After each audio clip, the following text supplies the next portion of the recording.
Második előtt visszakerült között Szülejmán Konát a két sarokban, 23 esztendős, 189 cm és 101 kg. Edzője Rob Russell.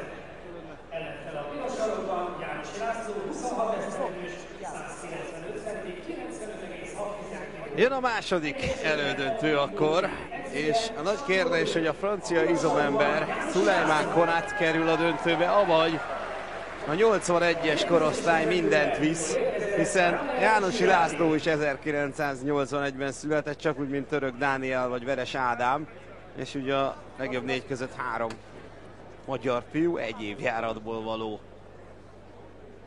A francia nagyon erős, ezt láttuk, és elég jól bírta a kiképzést az előző mérkőzésén.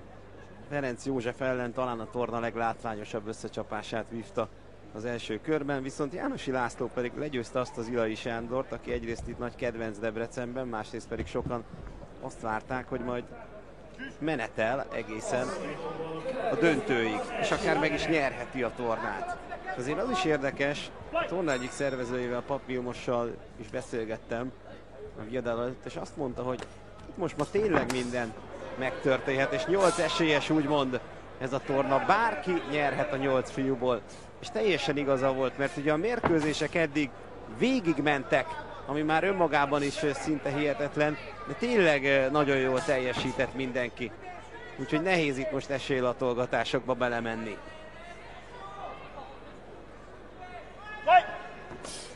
Konát nem az a típus, mint ugye Quarteron volt 2 évvel ezelőtt, 2005-ben, amikor neki ment Karacsnak is, és az ellenfeleit is előtte kiütötte, illetve hát azt az egyetlent, aki gyakorlatilag kimert ellene állni, mert onnantól aztán mindenki visszahőkölt.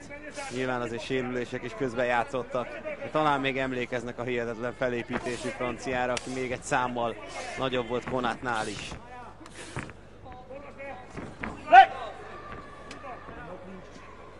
Egy perc telik el az első menetből. Jánosi László egyáltalán nem ijedt meg Zilai ellen, és azt gondolom, hogy ez meglepte Zilait. Igen, és Konát nem kezdett be nagyon erősen ellene. Nagyon jó volt ez a levitel, földharc ugye nincs a K1-ben. Gyakorlatilag hát ez a technika is már olyan, hogy nem fogják a pontozók díjazni, de látványnak kétségkívül szép volt. Most még egy kis szabálymagyarázat is dukál Raffaele Girarditól. Itt ugye Igor Jusko, az Európai K1 Szövetség hozta magával, ugye az állandó magyar bíró Galambos Péter. És mellé mindig érkezik külföldről egy bíró, vezetőbíró. Ezt nem lehet mondani, hogy túl aktív lenne a francia egyelőre. Ez viszont egy erőteljes jobb térd volt. Az első menetben elég takarékosan kezd. És beszélgettem az egyik pontozó bíróval, ő például azt mondta, hogy úgy látta a második menetben az előző meccsén a franciának volt egy komoly holdpontja, amit végül kihevert. És lehet, hogy akkor szánt szándékkal ez a taktikája Konátnak. Fél perc, és eddig azt gondolom inkább Jánosi akarata érvényesül, már nagyon nagy találatai neki sem voltak. Elég kemény azért Konátának ezek a térdrugásai. Igen, hát ugye jobban látszik nyilván Jánosi testén minden egyes rugás, értelemszerűen térképet állja, ahogy azt láthatjuk. A háta is, azért a hasa is. Óvatosan takarékosabb kezdetője Szülejmán Konáté. De azért ezek a térdrugások, igen, amit mondasz, hogy jól látszanak Jánosin. Felőrlőek. No, hát ez volt a bemelegítő menet. Már annak talán kicsit durva volt, de tény és való, hogy semmi nem dőlt még egyelőre el.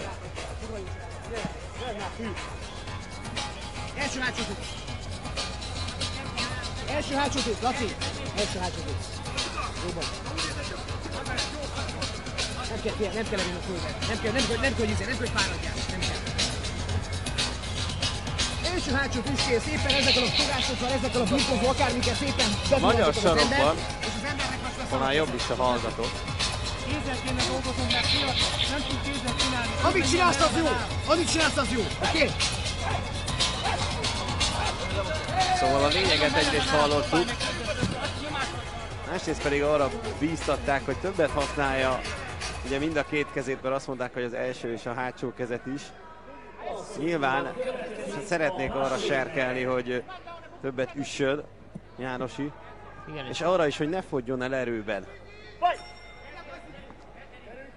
a rugások sokkal több erőt vesznek ki az emberből, tehát ha lábbal dolgozik, sokkal nagyobb izomcsoportot kell megmozgatni. Ez erővesztőbb.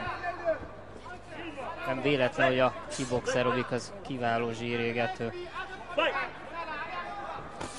Ó, ez viszont egy remek! Szép volt a balos.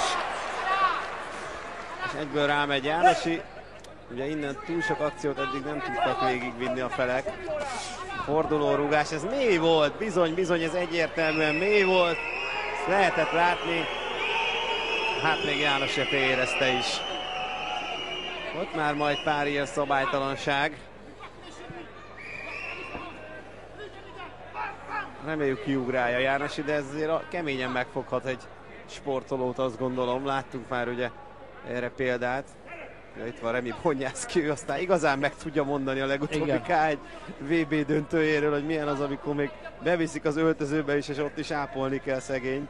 Aztán úgy visszajön és megnyer egy meccset, hozzáteszem, ez szabályokban is benne, hogy erre lehetőség lenne, ott volt. Jánosi megy előre. Igen, és ez egy remek válasz volt.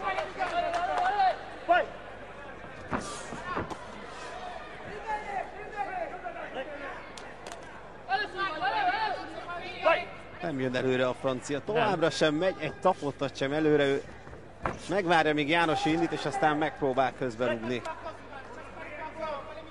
Az első menet elején is takarékosan dolgozott Konate, aztán a végére erősített, főleg térdekkel.